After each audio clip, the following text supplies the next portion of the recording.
Hello मेरे प्यारे दोस्तों, वेलकम टू फॉर्मूला फटाफट सीरीज ऑफ लर्नो हब। तो मैं हूं Shubham from लर्नो hub, the free learning platform जहां पर आप फिजिक्स, केमिस्ट्री, मैथ्स, बायोलॉजी सब कुछ पढ़ सकते हो, वो भी absolutely for free at learnohub.com। तो चलो शुरू करते।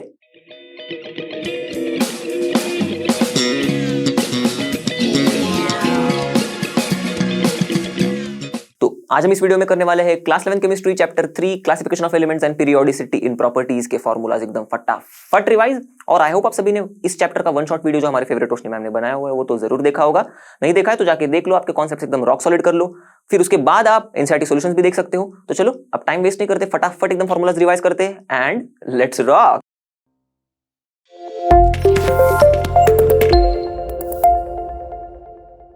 चलो अब देखते हैं पहला formula, number of elements in a period वाला। ओके, तो इतना ज्यादा यूज तो होता नहीं है ये, पर पता होना चाहिए हमें। वो क्या है, is equal to 2 into number of orbitals in which electrons are filled in that period. Okay, इसे समझना इंपॉर्टेंट है। एक फटाक से एग्जांपल देख लेते हो तो ऑटोमेटिकली समझ में आ जाएगा। अगर समझो हमें फोर्थ पीरियड में कितने एलिमेंट्स है ये ढूंढने हैं, तो क्या करना है, 2 इंटू कितने ऑर्बिटल्स फिल होते हैं उस पीरियड में। फोर्थ पीरियड शुरू होता है 4s से, ओके, फिर 3d और फिर 4p। ये हमें पता होना चाहिए कौन से पीरियड में कौन से ऑर्बिटल फिल होते हैं। अब यहां पर देखो ऑर्बिटल हमारे 4s वाले कितने होते हैं, एक 3d में 5 ऑर्बिटल्स होते हैं और 4p में 3, तो टोटल नंबर ऑफ ऑर्बिटल्स कितने हो गए, 9 हो गए। तो 2 इंटू 9 कर दिए तो 18। तो देखो फोर्थ पीरियड में 18 इलेक्ट्रॉन्स होते हैं, करेक्ट। चलो पीरियड नंबर ऑफ एलिमेंट वाला फॉर्मूला एकदम सिंपल सा है, ये इक्वल टू होता है एकदम प्रिंसिपल क्वांटम नंबर से। ओके, अब ये प्रिंसिपल क्वांटम नंबर उस एलिमेंट का कैसे पता चलेगा, इलेक्ट्रॉनिक कॉन्फ़िगरेशन से, हमें तो पता ही है। ओके, अब इसके ऊपर सवाल कैसे आ सकता है कि आपको अगर इलेक्ट्रॉनिक कॉन्फ़िगरेशन दिया हुआ है, आपको पूछेंगे पर्टिकुलर एलिमेंट का इलेक्ट्रॉनिक कॉन्फ़िगरेशन देने के बाद कि ये एलिमेंट कौन से पीरियड में बिलोंग कर रहा है, तो उस इलेक्ट्रॉनिक कॉन्फ़िगरेशन में एन की जो वैल्यू होगी वो देखना है। जो भी एन की वैल्यू होगी वही पीरियड में उस एलिमेंट एग्जिस्ट करेगा। या फिर आपको किसी भी एलिमेंट का एटॉमिक नंबर दिया होगा, तो फिर आपको क्या करना है, उसका इलेक्ट्रॉनिक कॉन्फ़िगरेशन लिखना है। फिर एन से पता चलेगा आपको कि कौन से पीरियड में वो लाई कर रहा है। ओके, चलो अब ये थोड़ा इंपॉर्टेंट फॉर्मूला है ग्रुप नंबर वाला। ओके, तो एस ब्लॉक अगर एलिमेंट होगा तो हम लोग क्या करेंगे, ग्रुप नंबर कैसे पता करेंगे, उस एस ब्लॉक वाले एलिमेंट के कितने वैलेंस इलेक्ट्रॉन्स है, बस इतना पता चल गया तो हो गया फॉर्मूला खत्म। मतलब group number is equals to valence electrons. तो अगर वैलेंस इलेक्ट्रॉन 1 है तो ग्रुप 1 में एग्जिस्ट करेगा, 2 है तो ग्रुप 2 में, ऐसी।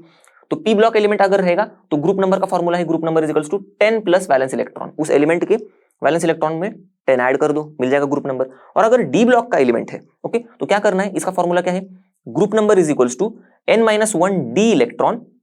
तो जितने भी उस एलिमेंट के n-1 डी में इलेक्ट्रॉन्स होंगे उसको ऐड कर देना है उस एलिमेंट के वैलेंस शेल में जो इलेक्ट्रॉन्स है, उसे दोनों का एडिशन करने के बाद जो नंबर मिलेगा वही होगा डी ब्लॉक, उस पर्टिकुलर डी ब्लॉक एलिमेंट का ग्रुप नंबर। चलो अब सारे पीरियोडिक प्रॉपर्टीज को एकदम फटाक से रिवाइज कर लेते हैं। ओके, तो ऑलमोस्ट सारे पीरियोडिक प्रॉपर्टीज आपको याद हो जाएंगे इस एक स्लाइड में ही। एक सिंपल सा ट्रिक बताता हूँ, एकदम सिंपल सा, बस इतना ही याद रखना है, अक्रॉस द पीरियड और down the group atomic radius का वेरिएशन बस याद रखना है। तो अक्रॉस द पीरियड हमारा एटॉमिक रेडियस जो है ये क्या होता है, स्मॉल होता है, कम होता है, और डाउन द ग्रुप हमारा एटॉमिक रेडियस जो है ये बढ़ता है, बस इतना याद रखना है। अब देखो एटॉमिक रेडियस के पूरा का पूरा उल्टा होगा बाकी की सब चीजें। तो देखो शुरुआत करते हैं आयोनाइजेशन एंथैल्पी और इलेक्ट्रोनेगेटिविटी के साथ। ओके, तो मैं ऐसा लिख रहा हूँ, तो एटॉमिक रेडियस घट रहा है तो आयोनाइजेशन एंथैल्पी बढ़ती है अक्रॉस द पीरियड, इलेक्ट्रोनेगेटिविटी भी बढ़ती है अक्रॉस द पीरियड, और इलेक्ट्रॉन गेन एंथैल्पी जो होती है, ओके, इसको हम लोग in terms of more negative या फिर लेस नेगेटिव याद रखेंगे। ओके, तो अक्रॉस द पीरियड देखो अब यहाँ पर नेगेटिव तो होना ही है इसे। ओके, अब मोर है या लेस है ये इसे पता चलेगा हमें, ये डिक्रीज हो रहा है तो ये होगा मोर, खत्म।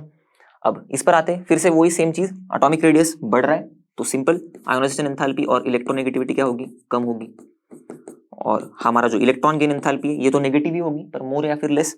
अब यहाँ पर ये बढ़ रहा है तो इसीलिए लेस और नेगेटिव। ओके, तो चलो 4 प्रॉपर्टीज हो गए। अब फटाक से metallic properties non metallic properties को देखते हैं। अब ये इलेक्ट्रोनेगेटिविटी पर डिपेंड करती है ना, तो इलेक्ट्रोनेगेटिविटी का एक रिलेशन याद रखते हैं हम लोग, नॉन मेटालिक प्रॉपर्टीज से डायरेक्टली प्रोपोर्शनल होता है इलेक्ट्रोनेगेटिविटी, और मेटालिक प्रॉपर्टीज से इनवर्सली प्रोपोर्शनल होता है। ओके, तो बस इसी लॉजिक को हम लोग यूज करेंगे। अब देखो इलेक्ट्रोनेगेटिविटी बढ़ रही है तो आप ये कह सकते हो कि अक्रॉस द पीरियड हमारा जो नॉन मेटालिक प्रॉपर्टी जो है ये भी बढ़ रही है। ओके, या फिर मेटालिक प्रॉपर्टी जो है ये घट रही है, सिंपल।